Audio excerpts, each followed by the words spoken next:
Hello and welcome to my YouTube channel. I'm so sleeving you. I've had people ask about what not to say to people who've had weight loss surgery, so here's a video about just that. I'm trying a new format, so be patient with me. People are tolerant of a lot of things nowadays. However, fat people is probably the last acceptable group to discriminate against. The body positivity movement seeks to give overweight people some dignity and to be treated with respect, and instead we get judgment and people telling us that we are modeling unhealthy behavior. I'm sorry. Hollywood and supermodels are modeling healthy behavior? It's only because people don't want to look at someone who is not stick thin that they care. Being thin does not automatically make someone healthy. Being fat does not mean that the person is downing Big Macs and entire bags of Doritos every day. RESPECT, people. Find out what it means to we fat peeps. Here's a few fat facts. According to the World Health Organization, worldwide obesity has nearly tripled since 1975. In 2016, more than 1.9 billion adults 18 years or older were overweight. Of those, over 650 million were obese. 39% of adults aged 18 years and over were overweight in 2016, and 13% were obese. Most of the world's population live in countries where overweight and obesity kills more people than being underweight. 39 million children under the age of 5 were overweight or obese in 2020, which is very scary. Over 340 million children and adolescents aged 5 to 19 were overweight or obese in 2016. I also found a study by Deborah Crystal and Susan Dunn in 2016 that found the average American woman wears a size 16 to 18, which is considered plus size. Findings suggest that contrary to popular assumptions, the average American woman's clothing size is larger than anticipated. The average American woman wears between a Mrs. size 16 to 18, which corresponds to a woman's plus size 20. So, if you want to show respect to your fellow peeps, here are some things that you should avoid saying. The first thing to never say is that weight loss surgery doesn't always work.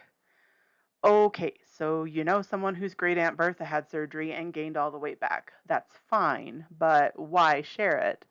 If someone was having surgery to remove a tumor, would you say, you know, that surgery doesn't always work, right? I sure hope not. Weight loss surgery is major surgery, and the last thing that that person needs is more anxiety. They need support, so even if you don't agree with their decision, just be freaking nice. Number 2, I know someone who almost died having weight loss surgery. Refer back to number 1 for that one. Number 3, it's not like obesity is a disease. Well, actually it is. According to the Center for Disease Control, obesity is a complex disease that occurs when an individual's weight is higher than what is considered healthy for his or her height. It affects adults and children, and there's many factors, especially social determinants, genetics, and medications that can influence obesity. I found another study that was talking about genetics, and there's a lot of verbiage here, but the thing that really stood out to me was we explain how the identification of novel obesity predisposing genes has clarified unsuspected biological pathways involved in the control of energy balance that have helped to understand past human history and to explore causality in epidemiology. We provide evidence that obesity predisposing genes interact with the environment and influence the response to treatment relevant to disease prediction. So, all that to say that genes do play a role in obesity. Number 4, you'll never have to worry about your weight again, or you can eat whatever you want. Nope, nope, and nope. Like everyone else, people who've had weight loss will always have to watch what they eat. It is very easy to eat poorly after weight loss surgery and gain weight back. You are limited on the amount of food you can eat, but you can still eat crap and still be unhealthy and gain weight. There are actually pretty strict guidelines for eating after weight loss surgery to be healthy and successful, and maybe I'll do a video on those someday. Number 5. Should you be eating that? Alright, what I eat is none ya. None ya business. My doctor and dietitians have told me that nothing is off limits. If it's a special occasion, I can totally enjoy a piece of cake. I just have to be mindful of how often I do that. Here's a few others. You're getting too skinny. You should stop losing weight. Hope you don't gain it all back. I liked you better fat. Just don't. The only thing that matters is if I'm happy with my health and appearance. And last but not least, why don't you just exercise and diet? Or it's the easy, lazy way. Really?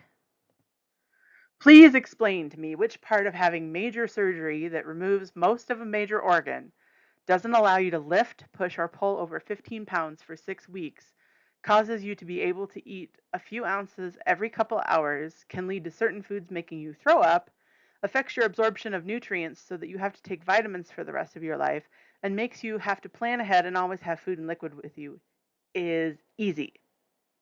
The truth is, it's not a quick fix. It still takes a long time to lose weight. It takes a lot of dedication, as does any new diet or workout regime. Most people who've had weight loss surgery have tried many, many times to lose weight and have not been successful. In fact, that's one requirement for actually being approved for surgery. There are often underlying health issues causing obesity. People often have several other health issues like PCOS, diabetes, heart conditions, all kinds of things. And, it's a process. The approval process and life after surgery are both, long processes. So it's not just an overnight switch.